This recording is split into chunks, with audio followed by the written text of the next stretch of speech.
வணக்கம் பிரியமானவர்களே, ஒரு அருமையான வாரத்திற்கு நான் உங்களை இந்த இடத்துல வரவேற்கிறேன். நிச்சயம் நாம் மாசத்தினுடைய கடைசி நாட்களை இந்த இடத்துல நெருங்கி கொண்டிருக்கிறோம். ஒவ்வொரு முறையும் நான் உங்களுக்கு தெளிவாய் இந்த இடத்துல சொல்கிறது போல, தேவனுடையவராய் நாம் அவரை முதலாவது வைக்கும் பொழுது, மாதத்தினுடைய முதல் நாளும் சரி, மாதத்தினுடைய மத்தியும் சரி, மாதத்தினுடைய கடைசி நாளும் சரி, அவருடைய வல்லமையிலே நாம் செழிப்பை பார்க்கிறவராய் இந்த இடத்துல இருப்போம். இதுதான் இந்த நாள். ஆலயத்துல மக்கள் இந்த இடத்துல கற்றுக்கொண்டாங்க. நீங்க யார்? உங்களுடைய பொருளாதார வாழ்க்கையில் கடினங்களை சந்திக்கிறவரா இந்த இடத்துல இருக்கீங்களோ? குறிப்பாக இன்று மக்களுக்கு நான் கற்றுக் கொடுத்தது இங்க சுருக்கமா உங்களுக்கு சொல்ல விரும்புறேன். நீங்களும் உங்களுடைய பொருளாதார வாழ்க்கையின் சூழ்நிலைகளை ஜெயிப்பதற்கான வழியை இந்த இடத்துல கற்றுக்கொள்ள எத்தனை முறை நீங்க உங்களுடைய வாழ்க்கையில பெற வேண்டிய அல்லது பெற்றுக்கொள்ள விரும்புகிற பதில்கள் காலதாமதம் அடைவதை இந்த இடத்துல பார்க்கிறீங்க. பாஸ்டர், நான் கான்ட்ராக்ட் இந்த இடத்துல செய்து முடிச்சேன், என்னுடைய வேலையானதை நான் செய்து முடிச்சேன், ஆனா எனக்கு வர வேண்டிய கமிஷன் இல்ல, எனக்கு வர வேண்டிய ப்ராஃபிட், எனக்கு வர வேண்டிய சம்பளம் இன்னும் வந்து சேராததா இருக்கிறது. யார் எனக்கு அப்படியான பணத்தை கொடுக்கணுமோ அவங்க கொடுக்க மாட்டேன்னு சொல்லல. ஆனா இன்னைக்கு வா, நாளைக்கு வா, ஒவ்வொரு முறையும் அவர்கள் வேறொரு நாளை குறிப்பிடுகிறார்கள் தவிர என்னுடைய கரத்திற்கு என்னுடையதாய் வந்து சேர வேண்டியது இன்னும் வரவில்லை. அது பிடித்து நிறுத்தப்பட்டதா இடத்துல இருக்கு. ஒருவேளை இதுதான் உங்களுடைய நிலையாக இடத்துல இருக்கலாம். நீங்க பெற விரும்புகிற பதில்கள் இந்த இடத்துல பெற்றுக்கொள்ள முடியாத காலதாமதத்தின் ஆவியினால் உங்களுடைய ஆசீர்வாதங்கள் நிறுத்தப்பட்டதை போல, இதுதான் நீங்க தெளிவாக இந்த இடத்துல கற்றுக்கொள்ள முடியாது. ஒவ்வொரு திங்கட்கிழமையும் நம்முடைய ஆலயத்தில் இந்த விசுவாசத்தினுடைய சிறப்பான கூட்டத்தை நாம் இதை செய்து கொண்டிருக்கிறோம். மேலும் இந்த கூட்டமானது உபவாசத்தோடும் ஜெபத்தோடும் நாம் இந்த இடத்துல இணைந்து தேவனுடைய வல்லமையின் விடுதலையை பார்க்க நாம் முன்னோக்கி போயிட்டு இருக்கோம். மக்கள் ஏற்கனவே பலர் இந்த விசுவாசத்தின் நிகழ்வில் எங்களோடு இணைந்து தன்னுடைய ஆசீர்வாதத்துக்கான பதிலை இந்த இடத்துல பெற்றுக் கொண்டிருக்காங்க. அந்த வரிசையில் நீங்களும் உங்களுடைய பதில்களை பெற்றுக்கொள்ள விருப்பம் உடையவரா இந்த இடத்துல இருக்கீங்கன்னா, தேவன் உங்களுக்கும் இந்த உதவியானது செய்ய முடியும். ஏன்னா தேவன் பட்சபாதம் பார்க்காதவர்.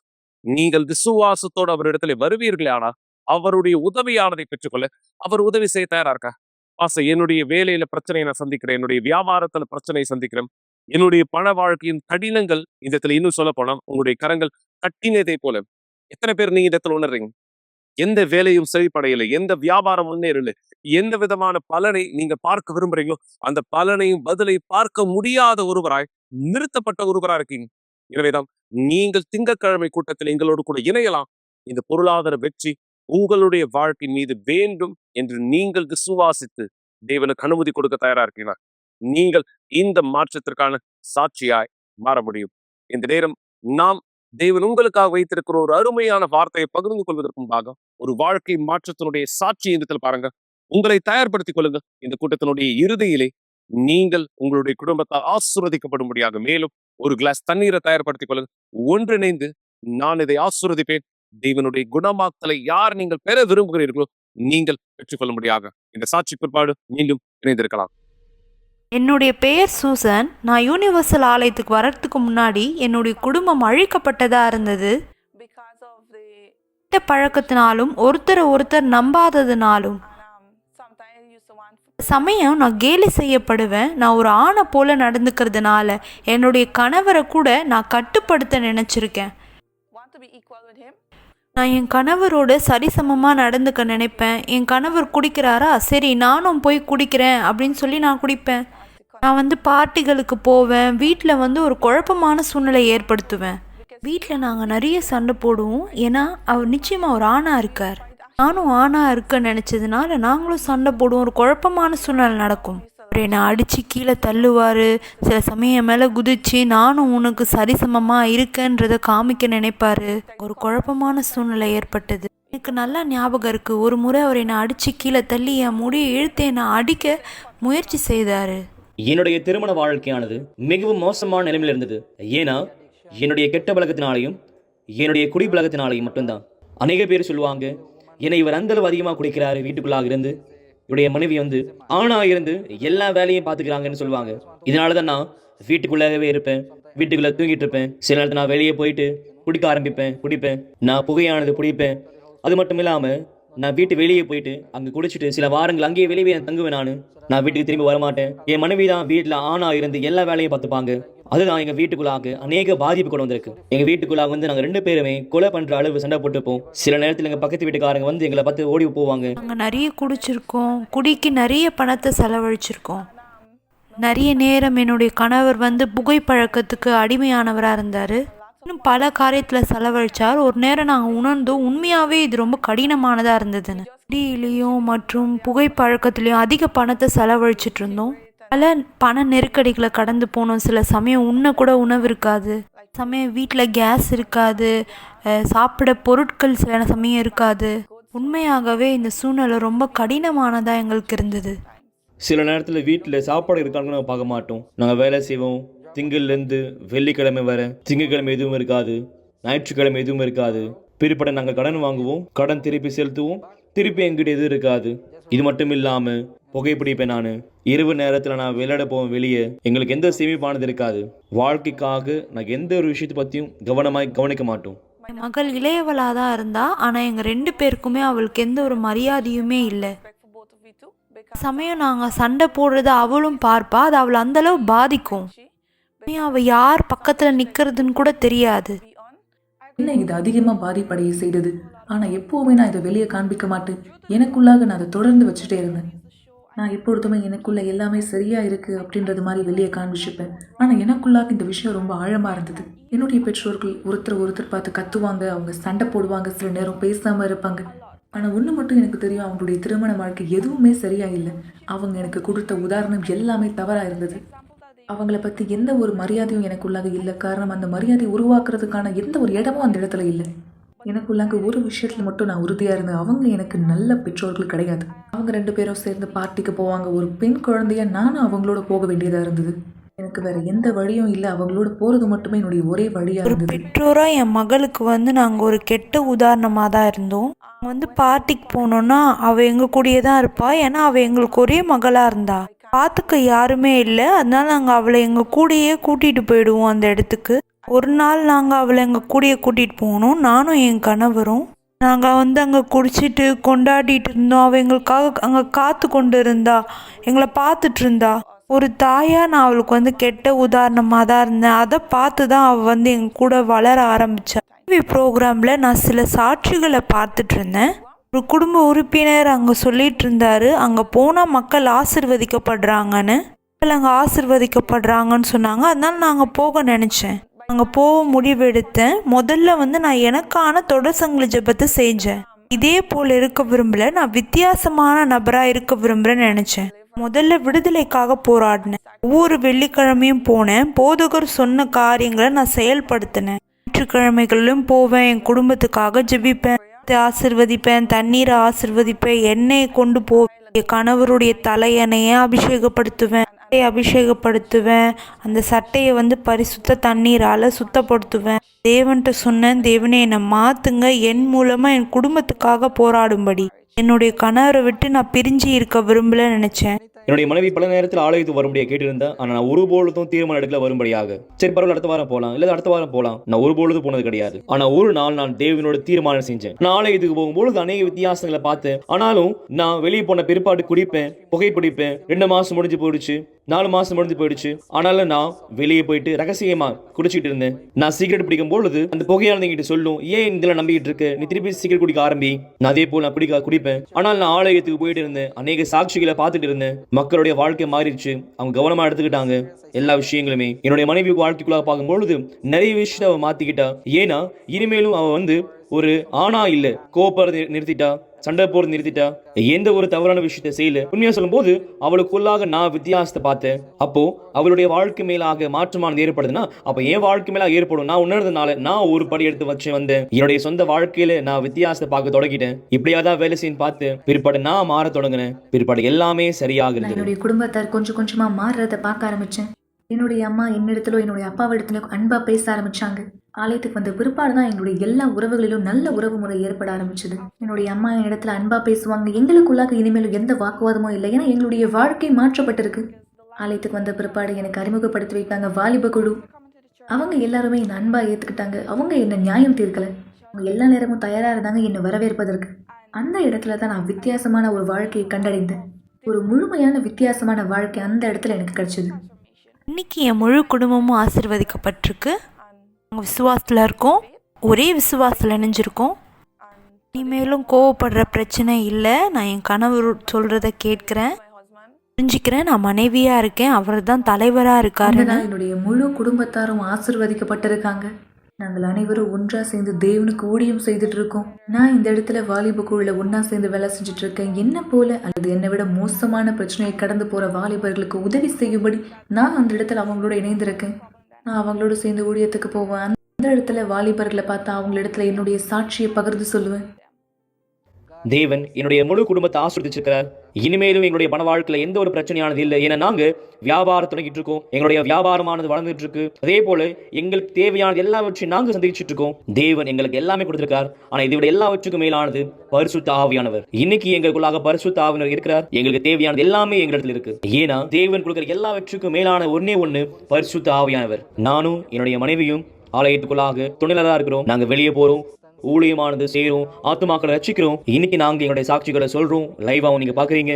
அதே போல நாங்க மக்களுக்கு கவுன்சிலிங் கொடுக்கிறோம், மக்களுக்கு கற்றுக் கொடுக்கிறோம். உங்களுக்காக தேவன் இருக்கிறார். உங்களுக்கான தீர்வானதற்கு இந்த சூழ்நிலை வெளிவரும்படி. ஏன்னா நாங்க அநேக காரியங்களை கடந்து போயிருந்தோம். இதே சூழ்நிலையில இன்னைக்கு நாங்க ஆசீர்வாதமாக இருக்கோம், ஒரு துணைலராக.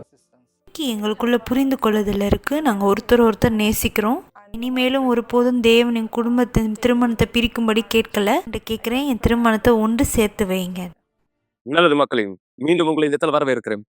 நீங்க நான் பேசின இந்த வார்த்தையின் கவனத்தை இந்த இடத்தில் பெற்றிருப்பீர்களே. ஆனால் என்னுடைய பண வாழ்க்கையில் நான் சூழ்நிலைகளை இந்த இடத்தில் மாற்றிக்கொள்ள வேண்டும். தேவன் உங்களுக்காக உதவி செய்ய தயாரா இருக்கார். இதுதான் யூனிவர்சலாலையும் ஒவ்வொரு முறையும் இந்த இடத்தில் திங்கட்கிழமை கூட்டத்திலே மக்கள் எப்படி தேவனோடு பொருளாதார செழிப்பானதை இந்த இடத்துல பெற்றுக்கொள்வது என்பதை கற்றுக்கொள்ளக்கூடிய மிக சிறப்பான கூட்டமானதா இந்த இடத்துல இருக்கு. சரி, இந்த நேரம் இந்த வார்த்தை எத்தனை பேர் நீங்க இந்த இடத்துல கேட்டிருக்கீங்க? தேவன் தெளிவு கொடுத்திருக்கிறார். அவர் பூட்டுகிற வாசலை ஒருவரும் திறக்க முடியாது, அவர் திறக்கிற வாசலை ஒருவரும் பூட்ட முடியாது. இந்த வார்த்தையை நீங்க நான் நம்புறேன். பல முறை நீங்கள் இடத்துல கேட்டதாக இருக்கலாம். தேவன் மாறாத தேவனாய் இடத்துல இருக்கிறார். அவர் வாக்களித்த காரியங்கள் நிறைவேற்றப்படக்கூடிய வல்லமையை வெளிப்படுத்துகிற தேவனாக இடத்துல இருக்கிறார். குறிப்பாக இந்த மாதம் நாம் புனித வெள்ளி இடத்துல கடந்து வந்தோம். ஈஸ்டர் தினத்தை நாம் கடந்து வந்தோம்.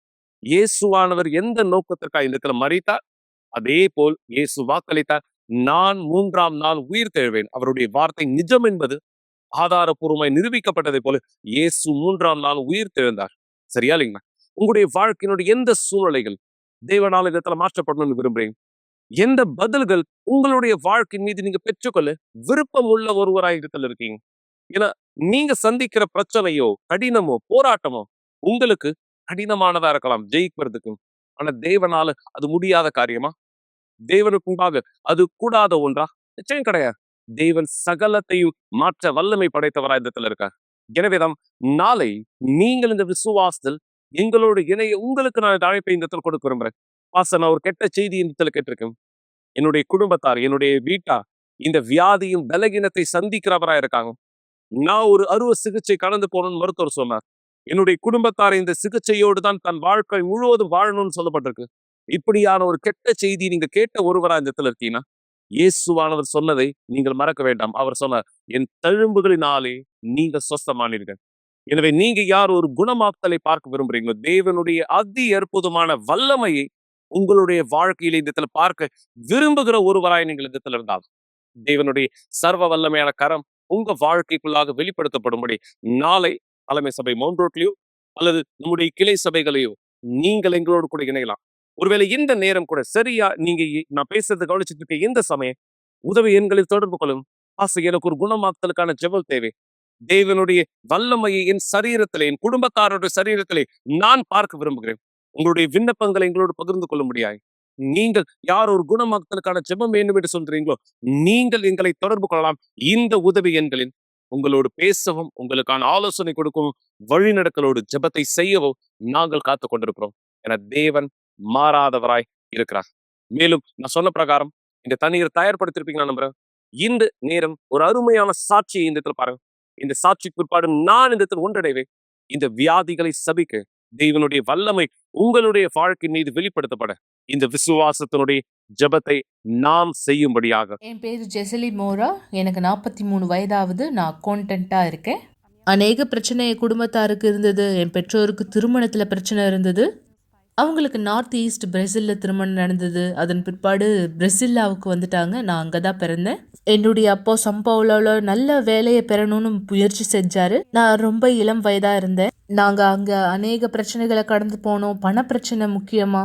எனக்கு 5 வயசு இருக்கும்பொழுது நான் ஆவிக்குரிய பாதிப்புக்கு உள்ளான உருவங்களை பார்க்க ஆரம்பிச்சேன். உருவங்கள் என் கண்ணுக்கு தெரிய ஆரம்பிச்சுது. சில நாள் ராத்திரியில என்னால தூங்கவே முடியாது. ஆவி என்கிட்ட வந்து பேசும், எனக்கு முன்னாடி தோன்றி என்னை ரொம்பவும் தொந்தரவு செய்யும். இதனால என் தாயாருக்கு என்ன செய்யறதுனே தெரியாம இருந்தது. அதனால என் தாயார் செய்வினை எடுக்கிறவங்க கிட்ட போய் உதவிக்காக நாடினாங்க. அதுக்கு அவங்க சொன்னாங்க, நான் இந்த விஷயத்துல இருந்து விடுதலை ஆகி முன்னேறணும்னா சில விஷயங்கள் கட்டாயமா நான் செஞ்சே ஆகணும். அதனால அவங்க என்னை செய்யும்படி சொல்லியிருந்தாங்க. அந்த தருணத்தில் என்னுடைய பெற்றோருடைய திருமணம் சரியா இல்லை. அது கிட்டத்தட்ட உடஞ்சி போகிற நிலமையில இருந்தது. இன்னும் சொல்ல போனால் எப்போ பாரு சண்டை, வாக்குவாதம், அடிச்சுப்பாங்க 2 பேரும். ஒரு தருணத்தில் எங்கள் அம்மாவுக்கு பயங்கரமான கோபம் உண்டாச்சு. எங்கள் அப்பாவோட வாழ்க்கையில் இருந்த பெண்ணுடைய உயிரை எடுக்கணுங்கிற அளவுக்கு அவங்க போயிட்டாங்க. அந்த நாள் அவங்க அசுத்தத்தினால வெளிப்பட ஆரம்பித்தாங்க. அந்த நாள் எங்கள் குடும்பத்துக்கு ஒரு மாபெரும் மோசமான நாளாக இருந்தது. எங்களுக்கு ஆவியை பற்றி தெரியும். அது தன்னை வெளிப்படுத்துகிற விதம் வேற மாதிரி இருந்தது. ஆனால் அன்னைக்கு வேற விதமாக வெளிப்பட்டது. அதன் காரணமாக நாங்கள் எல்லா இடத்துலையும் உதவிக்காக தேடினோம். சில ஆலயத்துக்கு சென்றோம், உதவிக்காக நாடினோம். ஆனால் அவங்க என்கிட்ட சொன்னாங்க, இல்லை, இந்த சூழ்நிலையில் நாங்கள் உங்களுக்கு எந்த விதமான உதவியும் செய்ய முடியாதுன்னு சொல்லிட்டாங்க. அதன் பிற்பாடு அடுத்த வாரத்தில் எங்கள் அம்மாவுக்கு யூனிவர்சல் ஆலயத்துக்கு வரும்படி அழைப்புதல் கிடச்சிது. அந்த தருணத்தில் தான் யூனிவர்சல் ஆலயத்தை பற்றி டிவியில் பலவிதமான துன்புறுத்தலை சொல்லிக்கிட்டு இருந்தாங்க. அதனால் நான் எங்கள் அம்மா கிட்ட சொல்லியிருந்தேன், நீங்கள் எங்கே வேணால் போங்க, ஆனால் இந்த ஆலயத்துக்கு போகாதீங்க. இவங்க உங்ககிட்ட இருந்து திருடுவாங்க, உங்கள் வாழ்க்கையை முடிச்சிடுவாங்க. இது ஆலயம் கிடையாது, இது ஒரு கோர்ட் மாதிரி இருக்குன்னு சொல்லியிருந்தேன். அதுக்கு எங்கள் அம்மா சொன்னாங்க, இல்லை, நான் போயிருந்தேன், நான் நல்லபடியாக உணர்றேன், நான் தொடர்ந்து ஆலயத்துக்கு போகிறேன்னு சொன்னாங்க. அவங்க தொடர்ந்து உண்மைத்தன்மையாக ஆலயத்துக்கு போயிட்டு இருந்தாங்க. அதை என்னால் ஏற்றுக்கவே முடியலை. ஏன்னா ஆலயத்தை பற்றி டிவியில் பல விதமான செய்திகளை நான் கேள்விப்பட்டிருந்தேன். அதனால் அதை என்னால் ஏற்றுக்க முடியாமல் இருந்தது. ஆனால் ஒரு ஞாயிற்றுக்கிழமை நான் என் தாயாரோட ஆலயத்துக்கு போயிருந்தேன். ஆனால் அந்த ஞாயிற்றுக்கிழமை நீங்கள் சொன்னால் நம்ப மாட்டீங்க, அந்த ஞாயிற்றுக்கிழமை தண்ணீர் ஞானஸ்தானம் இருந்தது. என்னுடைய தோழியும் என் கூட வந்திருந்தா. வா, அந்த குளத்துக்கு போகலான்னு நான் சொன்னேன். அவள் சொன்னா, இல்லை இல்லை, நம்ம அந்த குளத்துக்கு போகலான்னு நான் சொல்லியிருந்தேன் அவகிட்ட. அவள், இல்லை, நான் இந்த இடத்துக்கு நம்ம போகிறதில்ல, ஏன்னா இது ரொம்ப கவனமான விஷயம். ஏன்னா அவள் வேற ஆலயத்துக்கு போயிட்டு இருந்தா. ஆனால் எனக்கு இதுதான் முதல் கிறிஸ்துவ ஆலயம். அப்போ நான் அவகிட்ட சொன்னேன், நான் போக விரும்புகிறேன், வா போகலாம் அப்படின்னு சொன்னேன். அதுக்கு நான் தயாரானேன். நான் பேப்டிசம் கவுனோட நின்று இருக்கும் போது பாஸ்டர் என்கிட்ட கேட்டார், நீங்கள் தண்ணீரில் ஞானஸ்தானம் எடுக்க போகிறீங்களா? ஏன்னா அந்த தருணத்தில் நான் சில பாதுகாப்புகளுக்காக சில பொருட்களை என்கிட்ட வச்சுருந்தேன், சில கயிறை கட்டியிருந்தேன் என் கையில். நான் நினச்சேன் இதெல்லாமே என்னுடைய பாதுகாப்புக்குன்னு. அந்த தருணத்துலையும் நான் சில பரிசுத்தருக்கு, சில விஷயங்களுக்கு நான் இன்னமும் உண்மைத்தன்மையாக இருந்தேன். என் கையில் பலவிதமான கயிறுகளை கட்டியிருந்தேன். அவர் கேட்ட கேள்விக்கு நான் ஆமான்னு சொன்னேன். அந்த தருணம் தான் அவர் எனக்கு தண்ணீர் ஞானஸ்தானத்தை பற்றி விளக்கி சொன்னார். ஏன்னா அது வரைக்கும் எனக்கு தண்ணீர் ஞானஸ்தானம்னா என்னன்னு தெரியாமல் இருந்தது. அவர் என்கிட்ட விளக்கி சொன்னது என்னன்னா, இந்த நாள்லேருந்து நீங்கள் இயேசுவை உங்களுடைய ஒரே ஆண்டவராகவும் இரட்சகராகவும் ஏற்றுக்கொள்ள போகிறீங்க. வேற எந்த கடவுளும் கிடையாது. தேவன் மட்டும்தான் நம்மளை படைச்சவர். அவர் மட்டும்தான், அவருடைய குமாரன் மூலமாக தான் நாம் தேவனை கண்டடைய முடியும். ஆகையால் நீங்கள் இன்னையிலிருந்து தேவனுடைய வார்த்தையின் அடித்தளமாக உங்களுடைய வாழ்க்கையை நீங்கள் வாழ போகிறீங்கன்னு சொன்னார்.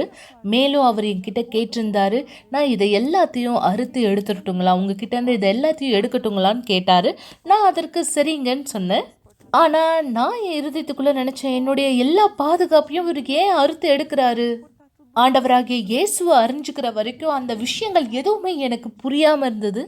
அதன் பிற்பாடு நான் படிக்கட்டி மேலே ஏறி போய் தண்ணீர் ஞானஸ்தானத்துக்கு என்னை தயார்படுத்தி குளத்துக்கிட்ட போகும்போது நான் சொன்ன, தேவனுடைய விருப்பம் மட்டுமே என்னுடைய வாழ்க்கையில் நடக்கட்டும். நான் நினச்சேன், எனக்கு தெரியும், எனக்கு பலமான விசுவாசம் இருக்குன்னு நான் நினச்சேன். ஆனால் நான் தண்ணீர் ஞானஸ்தானத்துக்கு குளத்துக்குள்ளே போகும்போது தான் அவர் கேட்டார், நீங்கள் இயேசுவை ஒரே இரட்சகராகவும் ஆண்டவராகவும் ஏற்றுக்கொள்கிறீங்களா? நான் ஏற்றுக்கொண்டு ஞானஸ்தானத்தை பெற்றுக்கொண்ட தருணம் தான் நான் ஆண்டவருடைய தொடுதலை முதல் தடவை பெற்றுக்கொண்டேன். நான் உடைகளை மாற்ற மேலே சென்றிருந்தேன். அந்த தருணம் நான் அழுதேன். நான் நினச்சேன், என்ன நடக்குது? நான் எனக்குள்ளேயே கேள்வி கேட்டுக்கிட்டு இருந்தேன்.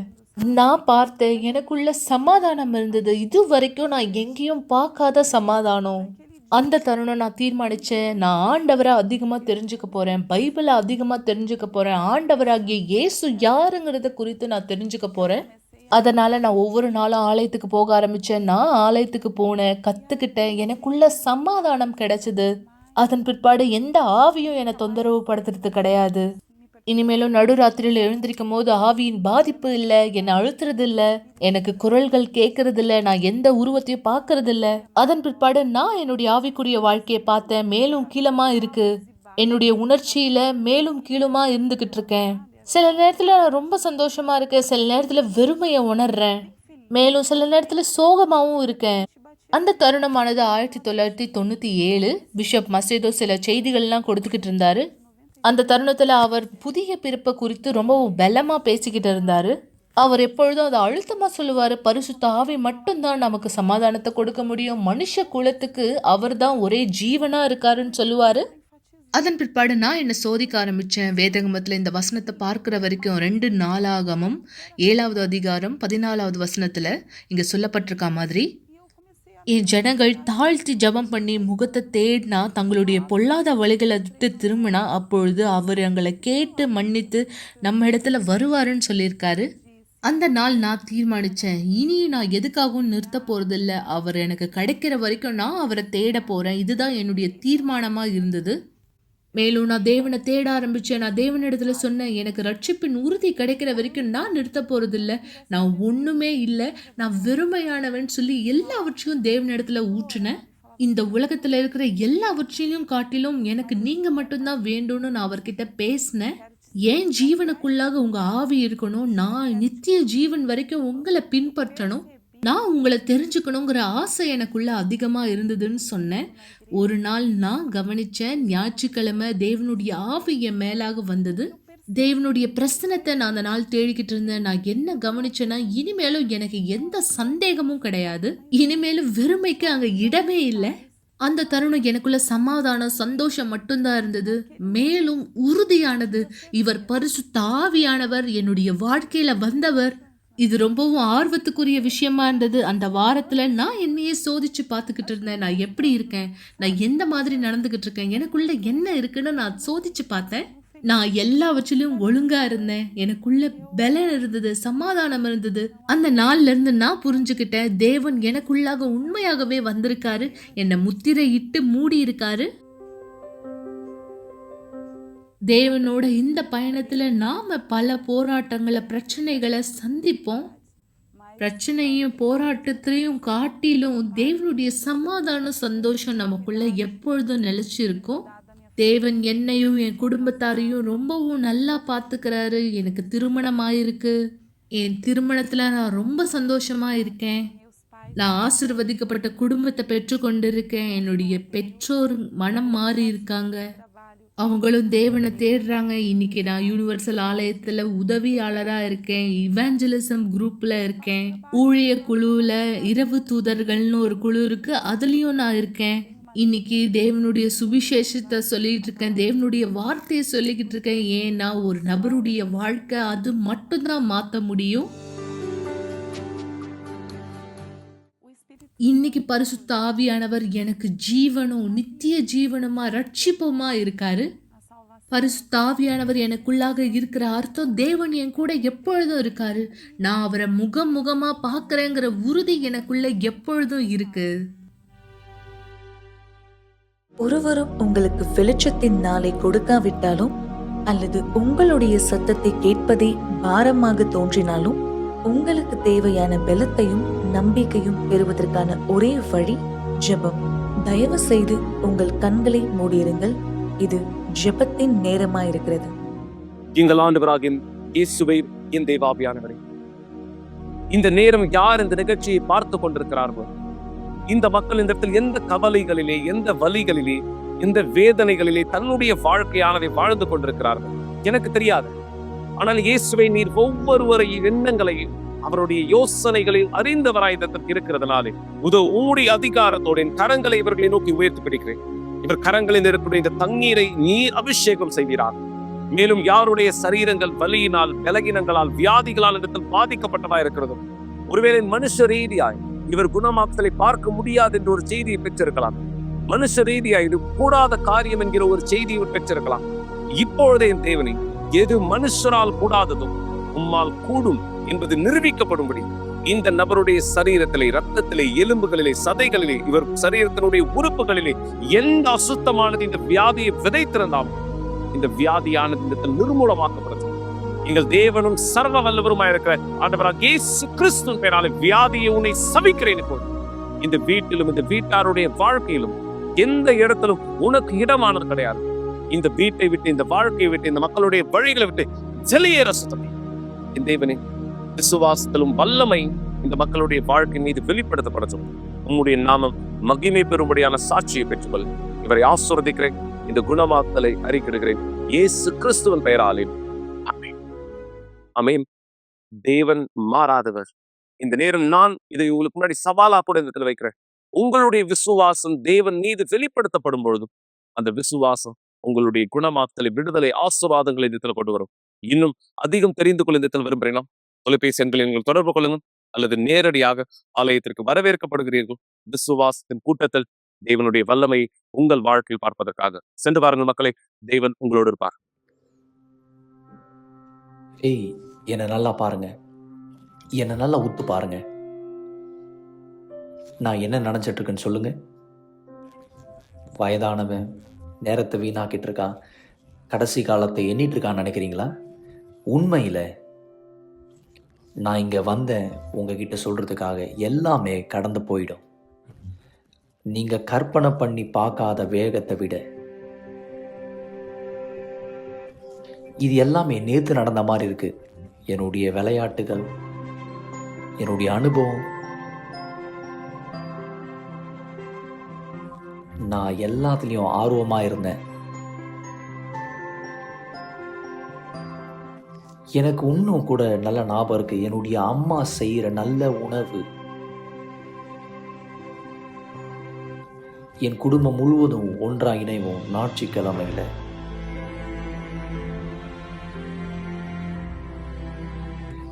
எல்லாமே நான் அடைஞ்சேன். என்னுடைய கனவுகள் எல்லாமே நிறைவேற்றப்பட்டது. நான் விரும்பாதது எல்லாமே எனக்கு நடைபெற்றது. என் கண்களை திறக்கும் போது எனக்கு 50 வயசா இருந்தது, 70 ஆச்சு, 90 ஆச்சு.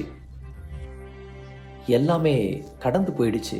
எவ்வளோ நாட்கள் எதுவுமே இல்லை, எல்லாமே கடந்து போயிடுச்சு. இது எல்லாமே கொஞ்ச நேரம் மட்டும்தான் இருக்கும்.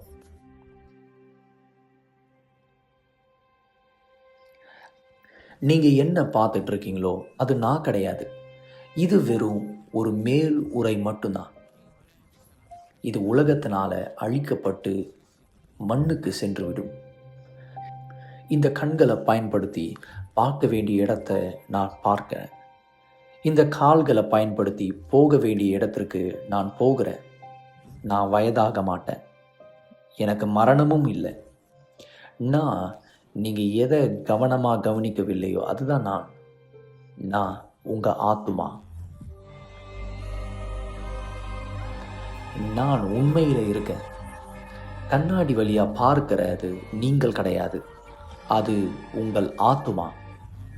ஒரு நாள் நீங்கள் இளமையாக இருந்தீங்க, வயது உள்ளவனாக மாறினீங்க, இறந்தீங்க.